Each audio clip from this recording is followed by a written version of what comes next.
just a good old boy.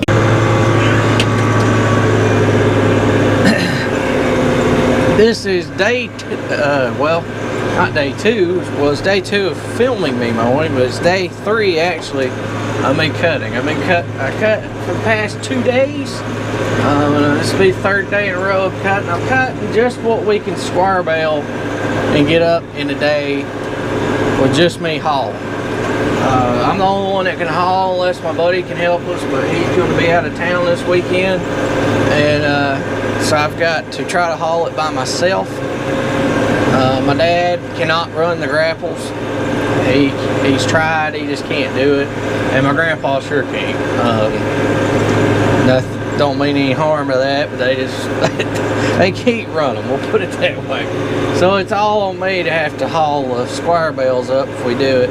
So I've been trying to cut in segments, like what can I get hauled in a day, what can I get hauled the next day. And this here I'm actually probably going to be planning on rolling it, because I'm not going to have any help the day that this has to be baled. My dad's got to be at our cattle auction, or his cattle auction barn, his and my grandpa's, but I have no involvement in that thing. But they've got to be, or he has to be there that day. My grandpa's going to be here raking hay for me, hopefully, and I'm going to try to roll what I'm cutting today. So I'm going to try to cut a little bit more down than I've been at, because I can get more done in a day, obviously, when I'm round baling. But it is going to be horse quality. It's got a little bit of Johnson grass in it, but it ain't enough to matter, I guess you could say. There's not even enough here, and then it rolls, it doesn't matter anyway. Well, it does matter, but it doesn't. It's not as big of a deal if there's just like one pod and one in every like 4 rolls. It's not going to hurt anything. So that's what I'm doing. We'll talk a little bit about some stuff, agriculture stuff. I hadn't talked about what's going on in the world in a while. And quite honestly, I told back earlier in the year that after a certain point I was done. I'm not going to talk about that anymore because it's election year. And once election year gets here, y'all know how the news is. I mean, it's just both sides are back and forth trying to just constantly telling everything on the other one to try to destroy the other one. You don't know what's lies, what's the truth on either side of what's being told, so I just turn it all off. But I did catch RCAF's news conference, or their not news conference.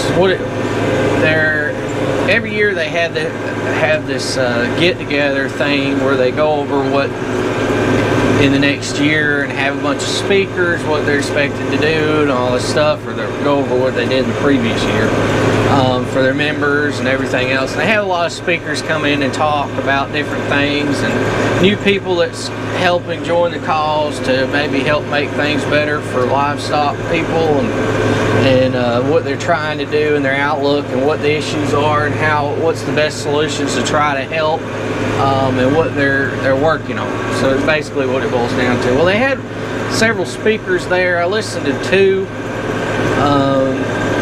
and one really struck a chord on a lot of things that I have said really a year ago. There was some things that were hit on that I said a year ago that are coming to fruition now that I thought was what was going on, just off of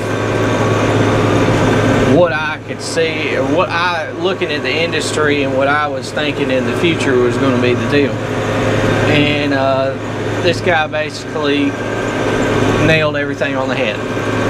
And he also reiterated my thoughts on RFID tags and what their actual goals are in that. And then another thing it brought realization is to exactly who all we are up against in agriculture right now and why they're doing what they're doing.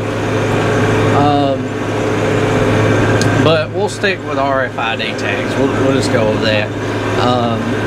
Right now, the whole deal with the RFID tags, which they tried to get in, and they're now trying to revamp that, trying to push to get it back in. Now they're trying to do it the right way, and they're going to try to sell it to everybody, just like they did getting rid of MCOOL, which I said, y'all may remember, when RCAF got rid of it a while back, and they stopped them from doing it illegally, forcing it down our throats, I said, they're going to come back, this isn't going to end, they're going to try to get this through again. They're not going to give up. And the next time around, they're going to convince you, like they did on mandatory country reports labeling, that when they told us, oh, it's going to be the greatest thing ever to get rid of this, it's going to help us and all this crap, and y'all see what's happened. We've lost 50% of our market value on our cattle due to that one decision. And it's turned the monopoly in favor of the other side of it. Not in favor of the producers so bad that it's out of control. Now their target, now that they got that done, is to get these RFID tags. And you're probably wondering, well, one way that would probably help us, because then they'll have a legit way to know where every animal's from, and it'd have a way for us to know exactly where the animals come from at all times. That is probably a plus, but then again, you're relying on the people who are doing what they're doing now to us to share that information with the consumers.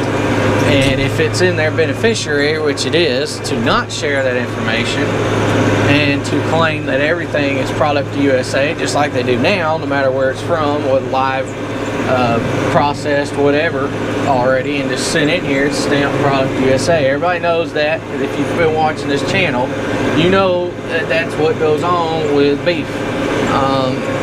And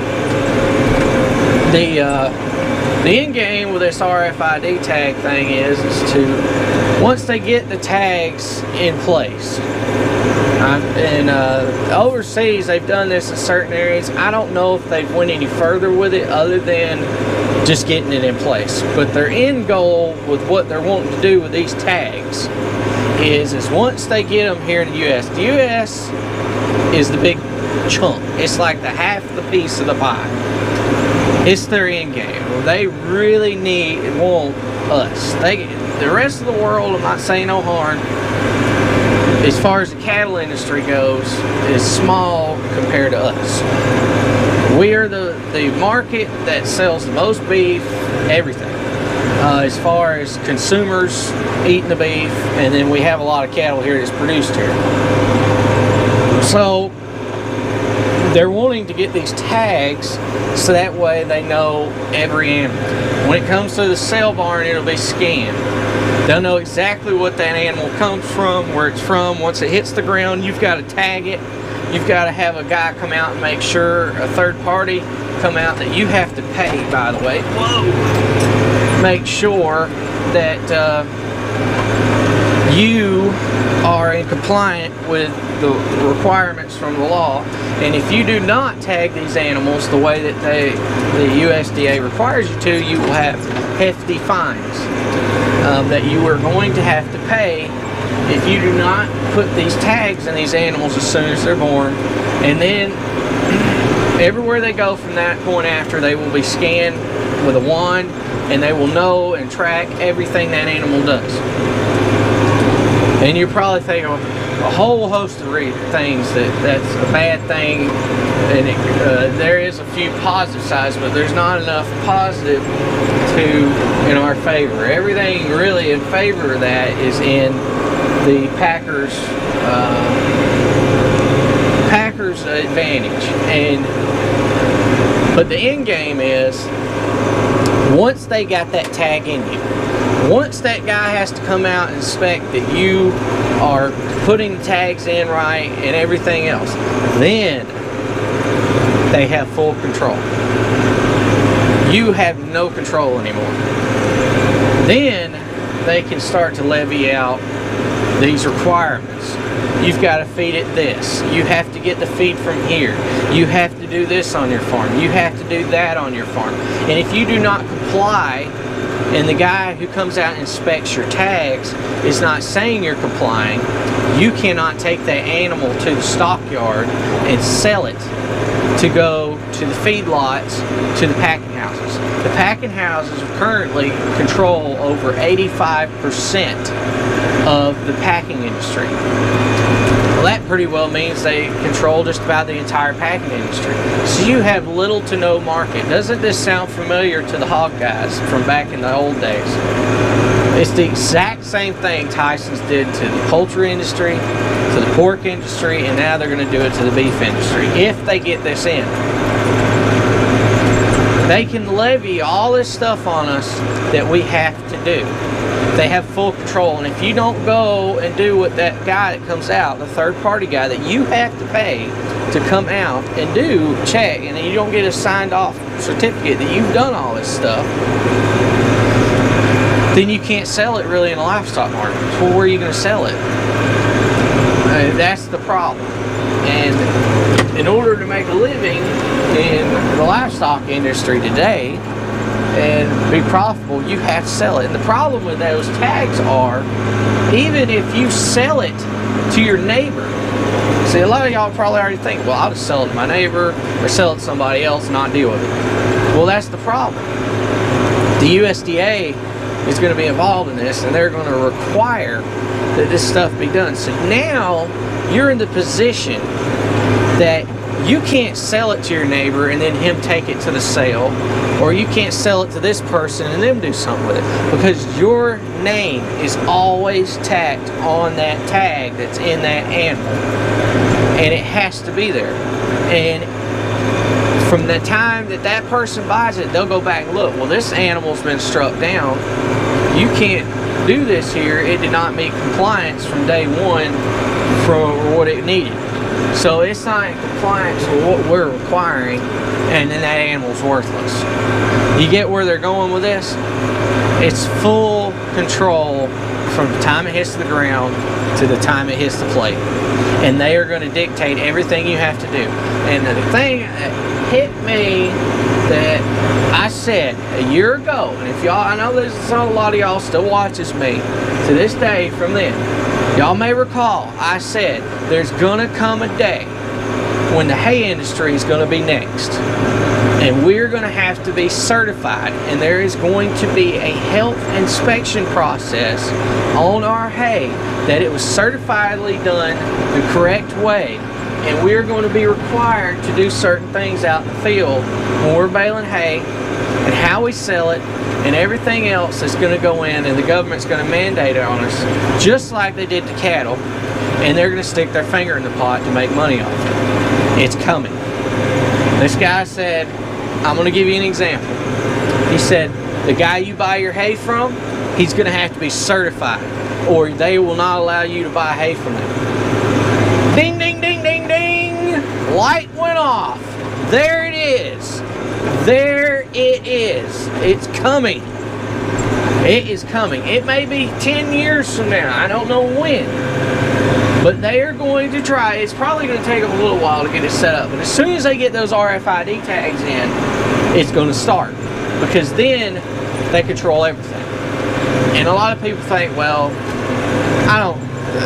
it's just cows. I'm not worried about it. It's not equine or any of this other stuff. The government, USDA, will step in and put health and safety requirements on all hay that is acceptably sold for consumption to livestock. It is coming due to the fact that it will be fed to livestock. A lot of people don't think there's a lot of hay is fed to cattle. And it's going to have to meet a certain requirement to feed it to the cattle. And that's where they step in, and that's where we start to get more control over the hay and everything else, just like everything else is turned into. Boom! there it is. And thank y'all for watching. Please comment, rate, and subscribe, and we'll see you next time.